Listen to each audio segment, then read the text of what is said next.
ఈరోజు ఈ వీడియోలో నేను చేయబోయే రెసిపీ పల్లి చట్నీ. ఈ యొక్క పల్లి చట్నీని మనం ప్రిపేర్ చేసుకున్నట్లయితే దీన్ని మనం ఇడ్లీ, వడ, దోశ, బోండా ఇలా ఏ టిఫిన్స్లోకైనా చాలా టేస్టీగా ఉంటుంది. కాబట్టి మీరు చాలా టేస్టీగా చేసుకోవాలనుకుంటే మీరు తప్పకుండా ఈ వీడియోని స్కిప్ చేయకుండా ఎండ్ వరకు చూడండి. Welcome to my channel Rajitha Chandu Chilka's kitchen. ఇప్పుడు స్టవ్ ఆన్ చేసి ఒక చిన్న కడాయి పెట్టుకోవాలి. ఇందులోకి ఒక 2 నుంచి 3 టేబుల్ స్పూన్స్ వరకు ఆయిల్ వేసుకున్న తర్వాత ఇందులోకి ఒక 1/2 టేబుల్ స్పూన్ వరకు జీలకర్ర, అలాగే 2-3 ఎండుమిర్చిని కూడా వేసుకోవాలి. అలాగే ఇందులోకి మనం పల్లీలను కూడా వేసుకొని ఈ ఆయిల్లోనే దోరగా ఫ్రై చేసుకోవాలి. మనం ఈ పల్లీలను ఆయిల్లో వేసి ఈ విధంగా ఫ్రై చేసుకున్నట్లయితే పల్లి చట్నీ టేస్ట్ అనేది చాలా టేస్టీగా డిఫరెంట్గా ఉంటుంది. ఒకసారి మీరు ఇలా ట్రై చేసి చూడండి. ఒకసారి ఇలా చేశారంటే మీకు ఈ టేస్ట్ అనేది చాలా బాగా నచ్చుతుంది. మీరు ప్రతిసారి ఇలాగే ట్రై చేస్తారు. ఇప్పుడు ఇందులోకి కొంచెం కరివేపాకును కూడా వేసుకొని దోరగా వేయించుకోవాలి. ఇప్పుడు చూడండి మనకి మంచి బ్రౌన్ కలర్లోకి వచ్చేసాయి కదా. ఇప్పుడు వీటిని స్టవ్ ఆఫ్ చేసేసి కొంచెం చల్లగా అయ్యేంత వరకు అలాగే వదిలేయండి. ఇప్పుడు ఒక మిక్సీ జార్ని తీసుకొని మనం వేయించుకున్నటువంటి పల్లీలను ఇందులోనికి వేసుకోవాలి. ఈ పల్లీలను ఇందులోనికి వేసుకున్న తర్వాత టేస్ట్కి సరిపడినంత సాల్ట్ని కూడా ఇందులో మనం వేసుకోవాలి. అలాగే కొంచెం కారాన్ని కూడా నేను వేస్తున్నాను. ఇక్కడ ఒక 1/2 టేబుల్ స్పూన్ వరకు నేను కారాన్ని వేసాను. మీరు పచ్చిమిర్చిని వేసుకోవాలి అనుకుంటే మీరు పల్లీలను వేయించుకునేటప్పుడే అందులో వేసుకొని మీరు దూరగా ఫ్రై చేసుకోండి.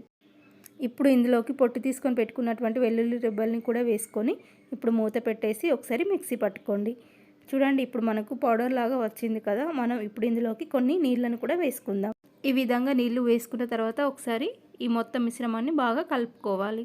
ఈ విధంగా కలుపుకున్న తర్వాత మరొకసారి పైనుంచి మూత పెట్టేసేయండి. మూత పెట్టుకున్న తర్వాత స్మూత్ కన్సిస్టెన్సీ వచ్చేంత వరకు మనం దీన్ని మిక్సీ పట్టుకోవాలి. చూసారు కదా మనకు చట్నీ అనేది ప్రిపేర్ అయిపోయింది. మనం ఇప్పుడు ఈ చట్నీని పోపు పెట్టేసుకుందాం. ఇప్పుడు మరొక పక్కన స్టవ్ ఆన్ చేసి ఒక చిన్న కడాయి పెట్టుకోవాలి. కడాయి కొంచెం హీట్ అయిన తర్వాత ఇందులోకి ఒక 2 నుంచి 3 టేబుల్ స్పూన్స్ వరకు నేను ఆయిల్ని వేసాను. ఆయిల్ హీట్ అయిన తర్వాత ఒక 2 నుంచి 3 వరకు వెల్లుల్లి రెబ్బల్ని ఈ విధంగా పొట్టు తీసుకొని కట్ చేసుకొని వేసుకోవాలి. అలాగే ఒక 1/2 టేబుల్ స్పూన్ వరకు జీలకర్ర, అలాగే ఒక 1/2 టేబుల్ స్పూన్ వరకు ఆవాల్ని కూడా వేసుకోవాలి. ఇవి కొంచెం ఫ్రై అయిన తర్వాత ఇందులోకి మనం ఎండుమిర్చిని ఒక 2 నుంచి 3 వరకు వేసుకుంటే సరిపోతుంది. అలాగే ఇందులోకి కొంచెం కరివేపాకుని కూడా వేసుకోవాలి. ఇవి ఫ్రై అయిన తర్వాత మొత్తాన్ని కూడా ఇందులోకి మనం ముందుగానే చట్నీని ప్రిపేర్ చేసుకొని పెట్టుకున్నాం కదా. గ్రైండ్ చేసుకొని పెట్టుకున్నటువంటి ఈ చట్నీలోకి ఈ పోపుని వేసి ఒకసారి ఈ విధంగా కలుపుకోవాలి.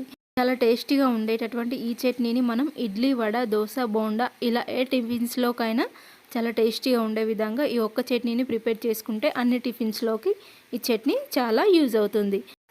నేను చేసిన ఈ వీడియో కనుక మీకు నచ్చినట్లయితే తప్పకుండా ఈ వీడియోకి ఒక లైక్ చేసి మన ఛానల్ని మీలో ఎవరైనా మొదటిసారిగా చూస్తున్నట్లయితే తప్పకుండా సబ్స్క్రైబ్ చేసుకోవడం మాత్రం మర్చిపోకండి. మంచి మంచి వీడియోస్ని అలాగే రెసిపీస్ని మిస్ కాకుండా ఉండడం కోసం రెగ్యులర్గా మన ఛానల్ని ఫాలో అవుతూ ఉండండి. Thank you for watching. Next వీడియోలో మళ్ళీ కలుసుకుందాం.